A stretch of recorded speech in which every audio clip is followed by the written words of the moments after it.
सुशांत सिंह राजपूत को लेकर उनकी करीबी दोस्त रोहिणी अय्यर ने एक ऐसा पोस्ट लिखा था जिससे बवाल मच गया था और बड़ा ही खुलासा हुआ था। बताएं दोस्तों, उन्होंने अपने पोस्ट में ये बातें बताई हैं कि सुशांत सिंह राजपूत को किसी भी कैंप में रहना पसंद नहीं था। वो अपनी अलग पहचान बनाना चाहते थे।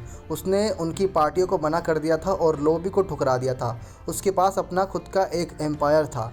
उन्होंने अपनी पोस्ट में ये भी बताया कि सुशांत सिंह राजपूत 100 करोड़ के क्लब से कोई मतलब नहीं था। उसे अवार्ड्स में कोई दिलचस्पी नहीं थी।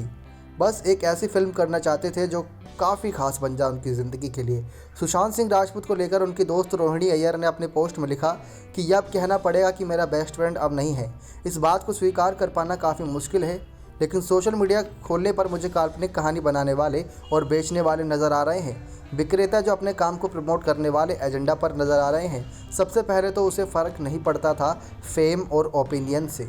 उसे फ़र्क नहीं पड़ता था उन लोगों से जो उसके लिए पोस्ट कर रहे हैं कि तुम्हारे टच में होना चाहिए था। वो फेक दोस्तों, फ़ोन कॉल्स और छोटी बातों से नफरत करता था। रोहिणी अय्यर ने आगे लिखा था कि उसने तुम्हारी पार्टियों को नकारा था, ना कि तुमने उसे अस्वीकारा। उसने गुटबाजी से किनारा किया था। उसे किसी कैंप की ज़रूरत नहीं थी। वो अकेला ही एक आर्मी की तरह था। उसने अपने पास ही एक अलग ही एम्पायर खड़ा कर रखा था। वो एक असली फाइटर था। उसने कड़ी मेहनत कर अपने लिए जगह बनाई थी। वो एक आउटसाइडर था और उसे एक इनसाइडर होने की भी कभी परवाह नहीं की थी। ऐसा इसलिए क्योंकि फिल्मों के बाहर उसकी अलग ही दुनिया थी।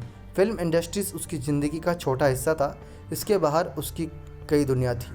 उसने कामयाबी को हमेशा अपने किनारे ही रखा। वो कभी असफल नहीं हुआ। उसके साथ काम कर रहे दूसरे कलाकारों की अपेक्षा उसने ज़्यादा हिट दी थी।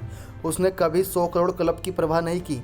वो ना तो किसी क्लब का हिस्सा बनना चाहता था और ना इस रेस में दौड़ना चाहता था, और ना ही जिस चीज़ की लालच कई हीरो हीरोइंस को रहती है वो था अवार्ड्स। कभी उसको उस चीज़ की भी लालच नहीं थी। एक बार एक अवार्ड फंक्शन से वो सिर्फ इसलिए बाहर चला आया था क्योंकि वो वहाँ बोर हो रहा था। वहाँ भी उसे ठीक पहले ही जब उसके लिए सर्वश्रेष्ठ अभिनेता के अवार्ड की घोषणा की गई थी। उसकी कामयाबियों को गिनना मुश्किल है। वो तो बस अपने आप में क्वांटम फिजिक्स था। वह एक क्रेजी जीनियस था।